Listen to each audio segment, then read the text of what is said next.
Hey, security peeps, we are live again. This is the Breaking Into Cybersecurity podcast series with my amazing co-host, Christophe Foulon. Say hi to everyone. And the infamous Gretchen Richards, who is now infamous. Say hi to everybody, Gretchen. Hi, everybody. So we brought Gretchen back because obviously we're all dealing with COVID. There's been so much change in the past couple of weeks.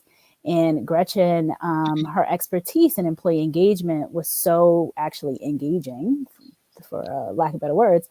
The last couple of weeks, we wanted to bring her back to really talk about leadership, employee engagement in these unprecedented times, and everything else that Gretchen has expertise in around employees. So Gretchen, I am going to turn it over to you.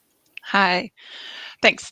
Yeah, it's really important during times of crises to not give into the fear, right? It's so easy to be distracted or just sort of zone out because you don't know what to do because it's, there's so many uncertainties and there's so many unknowns. But this is really a great opportunity for people to step up and show leadership and to build trust. And the best way to do that is really to focus on other people and how you can help other people. This we're going to get through the virus. It's just a matter of time.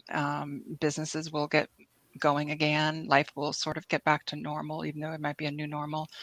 And when people look back at this time, they're going to remember how they were treated. And so it's really important for people to kind of, take a breath. Don't get caught up in the hysteria. Don't get caught up in the fear, and really kind of role model and lead. And they say when you're talking on stage, the best way not to be scared is to really think about your audience instead of thinking about yourself. And so it's sort of similar like these times, right? The best way to not get caught up in the negative impacts to yourself is to think about other people and how you can help other people. Right. And what are some of the ways that you suggest people do that?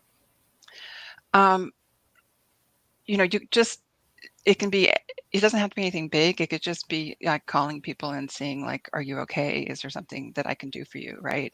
There was a great story about a landlord in Arkansas who had a lot of properties. 4 or 5 of them were restaurants. And he told all the restaurants, you don't owe me any rent for April. Wow. Right. Wow. He's like, take the money and pay your employees. And that's such a great humanitarian thing to do. But when I was reading the article, the last line said that he said as a small business owner, it was a really easy decision to make. And then I started thinking about it from a business perspective.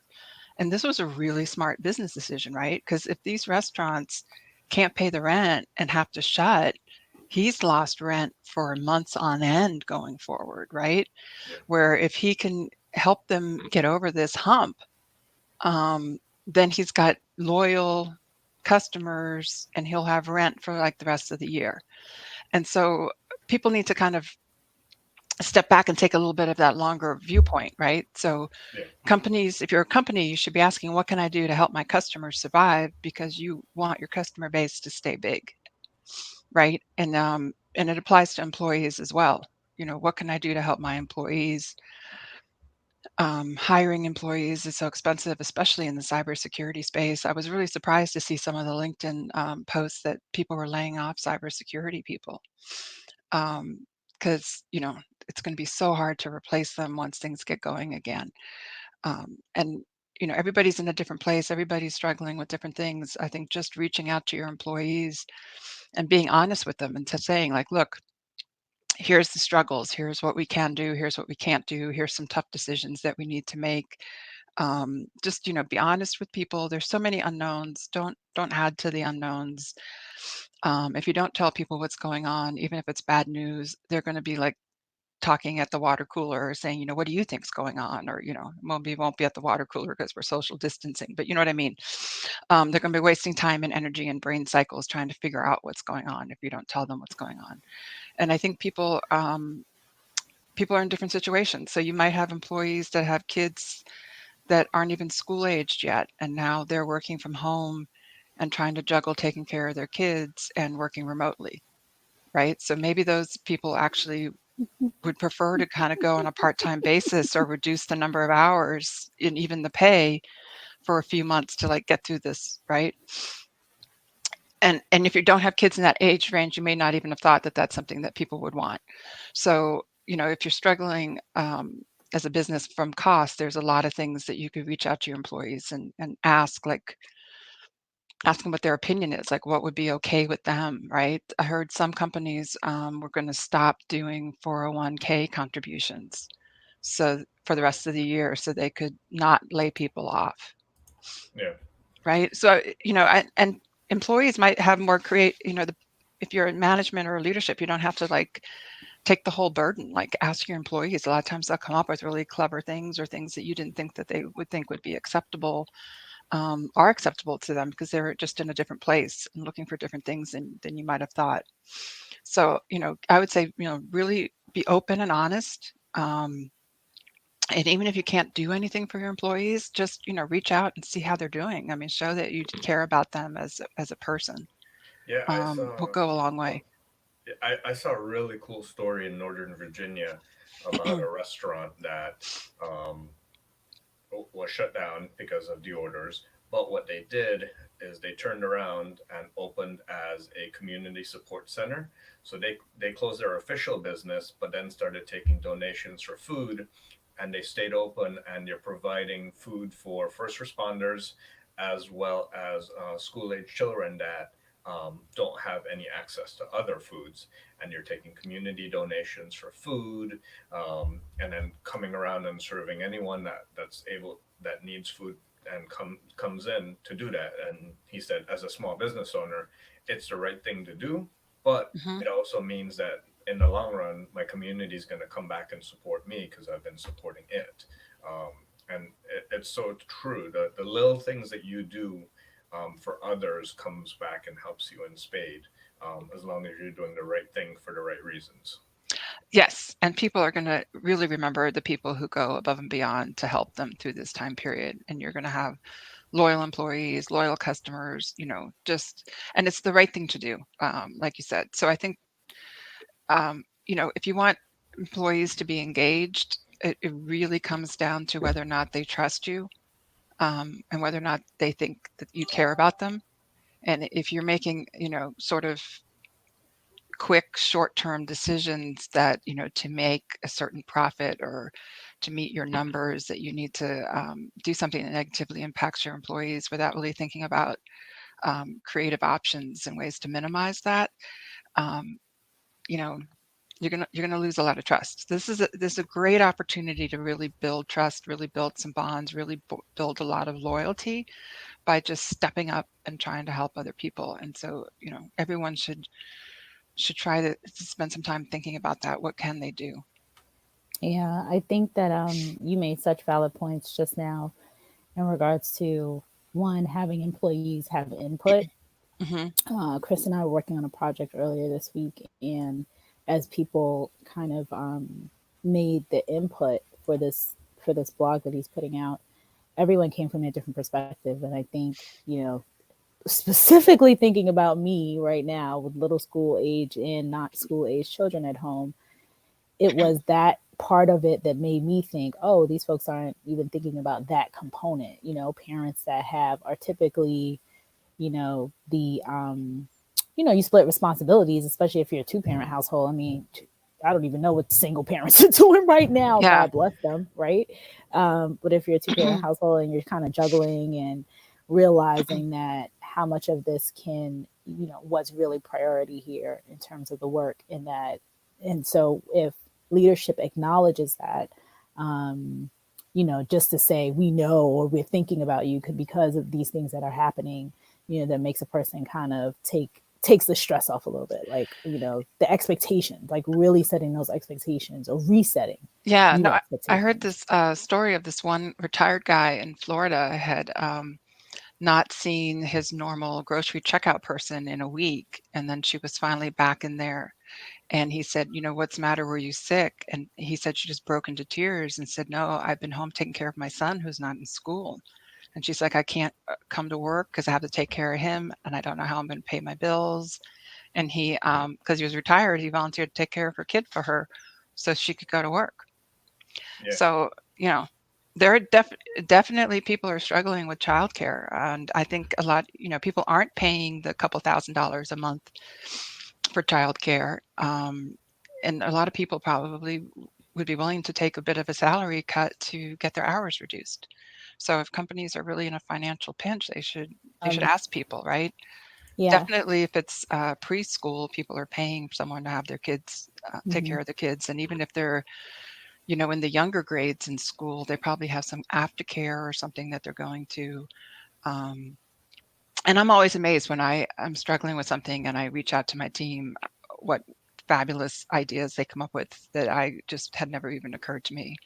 I Yeah. can remember once I was trying to reorganize my team, and I had three people that were leading my little subgroups, and they all wanted to shift positions, and I was trying to come up with something that I thought was equitable.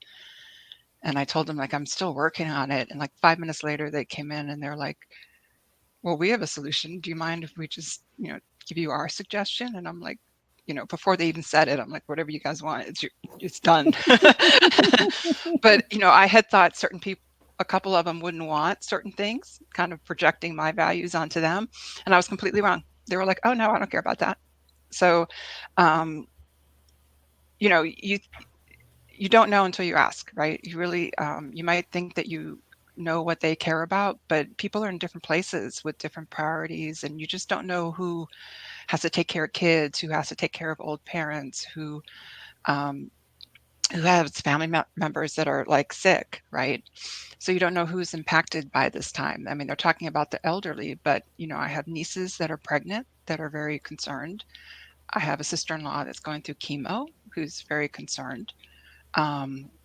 So, definitely just Yeah. open that conversation with your employees, ask them what they need, ask them how you can help, ask them if you've got to make tough decisions, talk to them and see, if there's options. And, even if there aren't options, at least you create an understanding and you create, something of a bridge to them.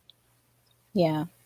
I like how you talk about the communication aspect because at the end of the day, it does come all the way back to that. Yeah. And your point about the other people who people are thinking just elderly, it's so pointed, especially your niece that's pregnant. My daughter is about to turn 3 in a few days, and I said to myself, I can't even imagine being about to give birth in the middle of this. And I had like a high risk pregnancy, and it was a pre-scheduled C-section that they even moved up further, and like my blood pressure was going through the roof, and all of these things were happening. And I Right. just looked at her like, thank you for being 2017 and not 2020. Yeah. Because I don't even know. Like, I can't even imagine. I Yeah. I just cannot read something imagine. today that said their hospitals aren't letting the dads in the delivery rooms, which, Wow. I can't even imagine having gone through that without support. So, um, yeah, Wow. yeah. So you Wow. don't know what people are going through. And I think just ask them and, just if nothing else, just let people be heard. Yeah. Um, I've also seen lots of companies that are, I would say, in a better position than others, volunteering their services.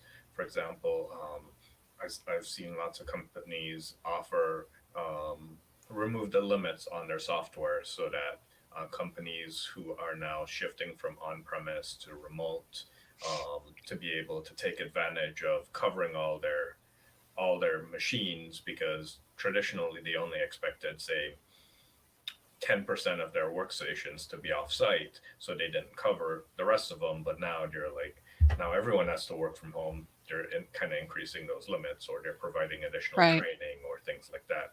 It's great to see the community revolve around helping others out as well, because you see that in those companies, and you'll remember that as well in the future. Yeah, a lot of companies are stepping up, especially the remote access tools. Like WebEx is giving away remote access for free with unlimited stuff. Um, I think Microsoft's doing something with their MS team as well. So there's a lot of people doing that. Um, Yeah, to talk about the like open communications too. I remember reading an article years ago about a company that had to shut down. It was like a manufacturing company. It was going to have to shut down and lay off their 1,000 employees. And they just told them up front. And they said, look, this is what's going on and this is why. And, this is what we tried to do to stop it. And all the employees like rallied around and helped them like close it up and everything. So, don't underestimate people and their willingness to help others through a bad situation. Don't assume that like the employees are just going to be out for themselves. I mean, it's in the employees' best interest that the company makes it through this crisis, any way it can. So I think everybody's willing to take a little bit of an impact sort of for the greater good. But if you're, saying like there won't be layoffs when you know that you're going to have to lay people off, you know, you're just losing all credibility and all trust, and you're going to have a lot more people leave than you want to leave. And your good folks are always the ones that can get the jobs first, and those are going to be the ones that are going to be leaving. Yeah. But especially in the cybersecurity space, to be laying people off seems really odd to me. I think that they'd really want to find some way of working with the employees and figuring out how to get through this period together. Like I said, even if it's reducing benefits part-time or reducing the number of hours across the board a little bit, or, you know, having people donate vacation to each other. There's lots of different things that people have tried. And like I said, opening it up to people and getting what their suggestions are, even furloughing people for a couple weeks as opposed to just firing them. Some people may want to be fired because they want unemployment insurance. So you really have to ask and talk to them and see what people want to get through this. But if you can create those relationships and create that open communication through bad time, you're going to have loyal employees and loyal customers. And people need to think a little bit longer term. Yeah, my brother mentioned a similar situation with him down in Houston, where his company, a construction company, was running low on business. So they were cutting back hours, but then some of the employees needed that unemployment.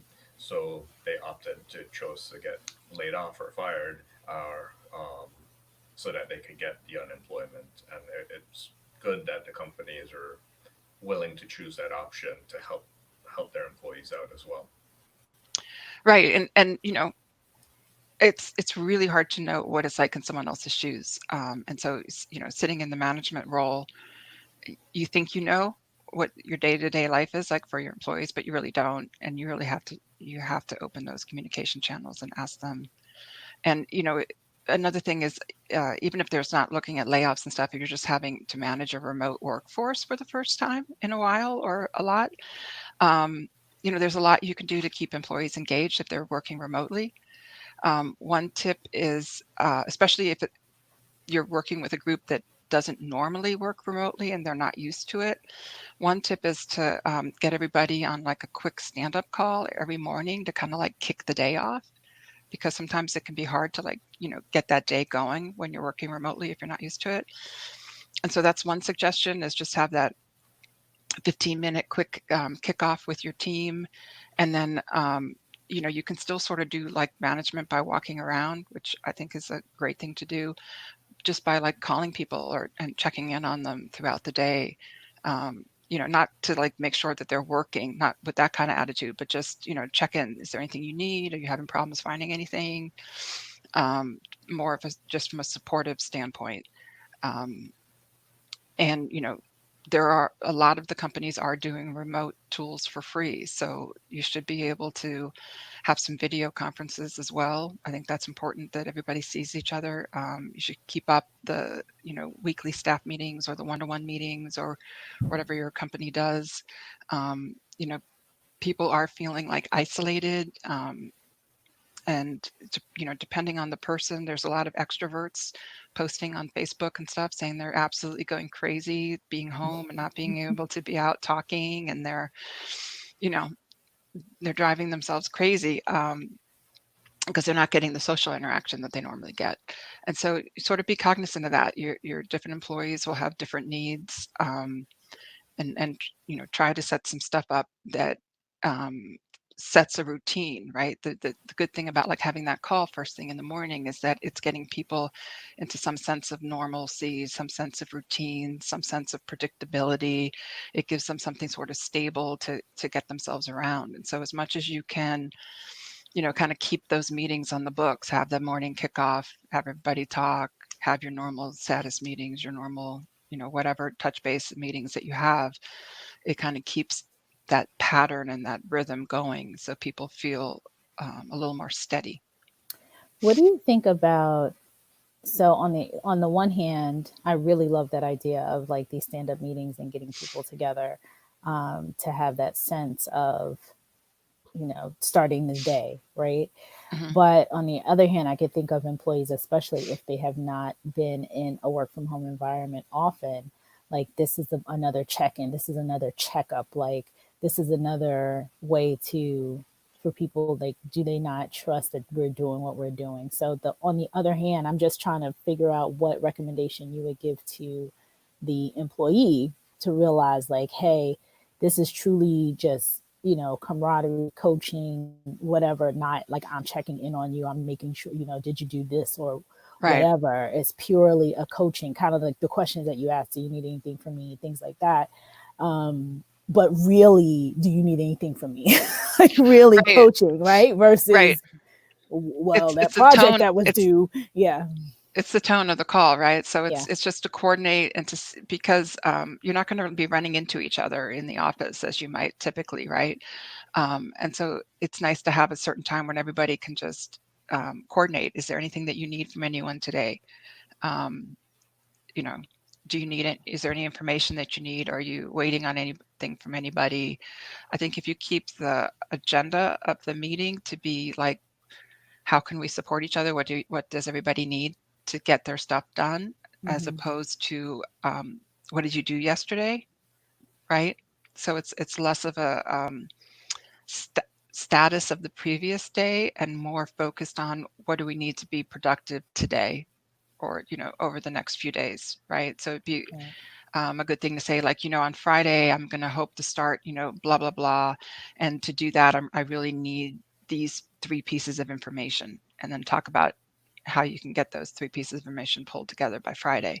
So it should Mm-hmm. very much be forward looking as opposed to looking at the past. Right. You also talked about So you could call it laying, like a planning meeting or something. yeah. So looking forward. Yeah, that's a Hmm. good idea. Planning for both sides so that they both realize, the manager will obviously be coming in hopefully with good intent, but I'm thinking about the employee thinking, oh my God, am I getting on a call because I didn't, I missed the deadline, or they're checking up to make sure that I'm doing what I'm supposed to do or whatever. Yeah. Um, So one other thing is everyone should just sort of be kind to everybody, right? I mean, one thing to realize is that this is a really stressful time, and people are dealing with a lot of uncertainty and stresses and family issues that they don't normally have to deal with, and therefore they're not going to be as focused. They're not going to be as productive. They're not going to even be paying as much attention to detail or making the best decisions, right? Because when fear takes over, it's actually a different part of your brain than the higher thought process part of your brain. And so, you know, you just have to understand people aren't going to be at their best, and give them a little bit of room. And where you can put in ways to double check them, not again in a bad way, but in like a safety net kind of way. Um, and people should be willing to like run things by other people, right? So if you're doing something and like my concentration is just not where it normally is, and I really need someone to review it before I send it out, people should feel free to say, hey, can you just take a look at this real quick for me before I send it and make sure it's all good. And yeah. so people should rely on each other more for that type of thing during periods like this, because I mean, I know my focus isn't I'm struggling during certain parts of the day to make sure that like I focus on the things I need to focus much more so than normal, Yeah. just because of the distractions. Right. No, that's a really good point. Me too. I mean, it's just a never ending juggle. Like before we got on this live stream. I was like, okay, I got to set my kids up on their various iPads, and my husband's texting me like, you missed something this morning. Like, dude, are you kidding me? Right. Well, and it's stressful because your normal patterns, your normal routines are disrupted, right? And so that's stressful. It's like I used to travel a lot for business, and I can remember just, when you're home, you come in and maybe you put your car keys always in a certain place, right? But I remember like business travel, it was like, where did I put my car keys in the hotel room? I go to the same hotel week after week, and it was like, where am I this week? Am I to the left or am I to the right? Or you walk out and it's like, oh my God, which rental car is mine, right? Yeah. So like all these little things that you normally don't even have to think about, right? Like how to get home or which one's your car. It adds stress. So, now we're dealing with like different routines for our kids, different routines for like even going to the grocery store. Everybody's just a little frazzled and not their best, and reset your expectations a little bit for that and figure out how to manage to that, and help support people, because you can't expect people to be at their best during this time period. I mean, they shouldn't be like completely falling apart either. But you just want to be a little cognizant and give people a little bit of the benefit of the doubt and a little space. Yeah, totally. You also talked about, Cody made a comment. We got a comment in here. Cody T says economy is rough all around for everyone having had businesses shut down. So he's talking about the businesses shutting down, because I think about all of the small businesses, the restaurants, the restaurants and the dry cleaners and the hair salons. I'm thinking about the hair stylists, right? Like what? I need my hair done. Yeah. Number one, I need my hair done, and number two, OMG, like what is going on? Yeah, small retail, small mom and pop stores, because the bigger conglomerates, they'll be able to pull it together. But the small local places that, we go to, it's just, are they going to be there, at the end of all of this? And then, their different struggles, like paying their own personal bills and taking care of their own families and all that stuff.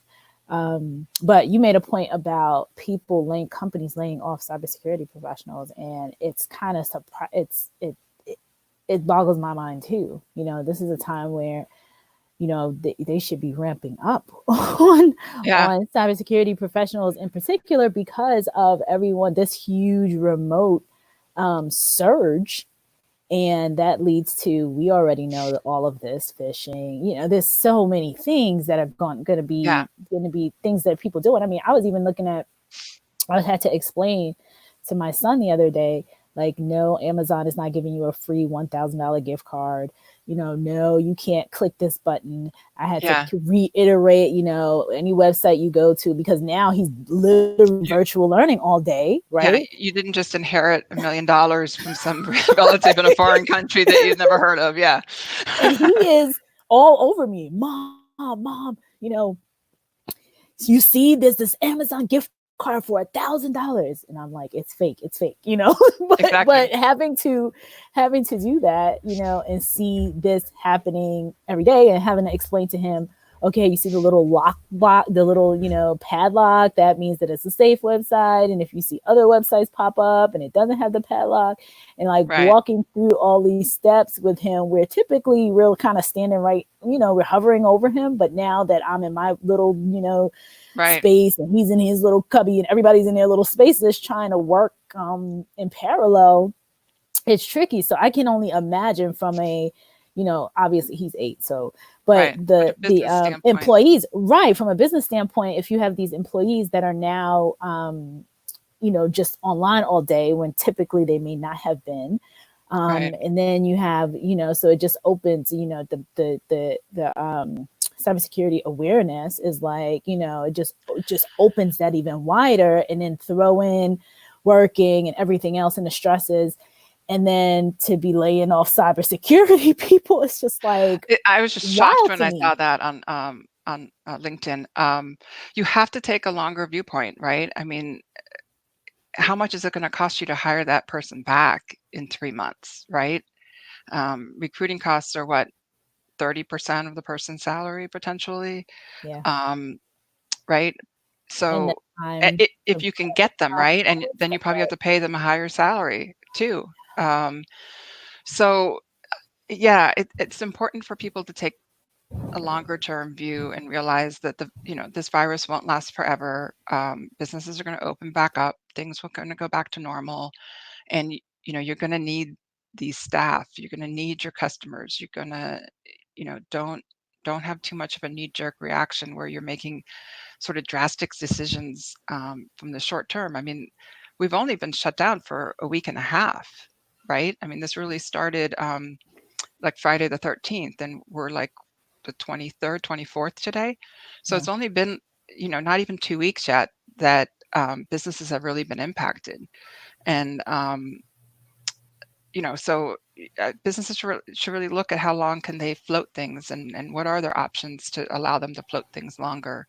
And, do they really need to be making some of these longer term decisions right now in the middle of a crisis, or can they, do some things where they give them some time to figure out what a better decision is Yeah. going forward. But they And it's really need to look at the long-term impacts of some of these decisions. and I think we all understand that when it's a smaller company, it's just different. So a smaller company may not be able to do anything, because if you had a contract and the contract just got, snatched from you, and you're not getting paid and you can't pay your employee, that's different than like a big organization, Right. or bigger, folks that have BCP, they have business continuity planning in place. Like, you anticipate, nobody could anticipate something like this, but you have something in place to be able to float employees for a certain period of time at least. So yeah, to reiterate your point around the long term is huge. Cody says there seems to be a lot of opportunity in terms of generating awareness with users and prevalence of people having been forced to work from home. Industry providers have been putting out a lot of aids and tools. So Yeah, there are, and there's a lot of people doing like free webinars. I've mhm. seen free webinars about legal implications of the virus, HR implications of the virus, um, remote working webinars. There's a bunch of different things. I think people are being very generous, and I think the people that are being generous and stepping up are the ones that are going to, do well on Mhm. the backside of this. And I think it's, in everyone's best interest to think about how can they contribute. What is it that what information do they have that they can help other people with? Even if it's your fellow employees, you know. Yeah, I've seen several posts where individuals are helping to share the message of individuals laid off, or when they see job postings and things like that, to share with others. Um, it seems like the next big thing for individuals getting laid off is becoming personal shoppers. I mean, Instacart and Walmart are hiring like a ton of personal shoppers Amazon. because now Mhm. people don't want to go out to the stores. So It's true. at least it's something short term that someone can help pay the bills or something like that. But Right. there's always a way to find an opportunity in times like these. You just have to be a little bit creative and think outside the box.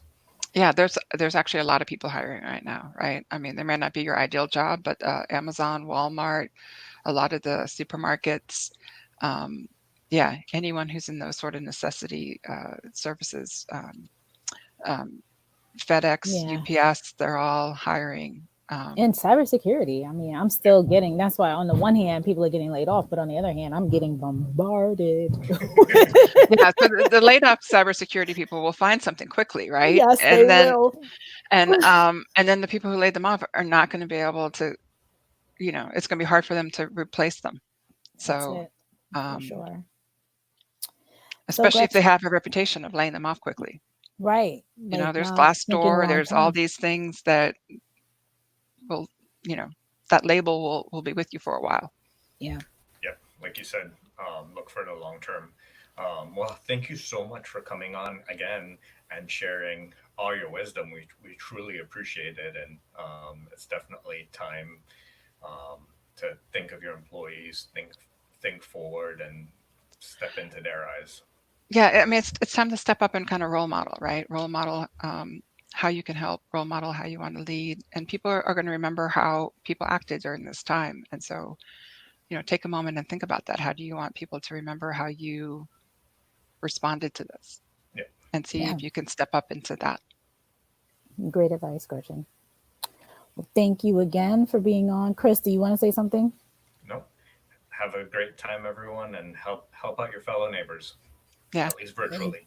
Yeah, virtual help for sure.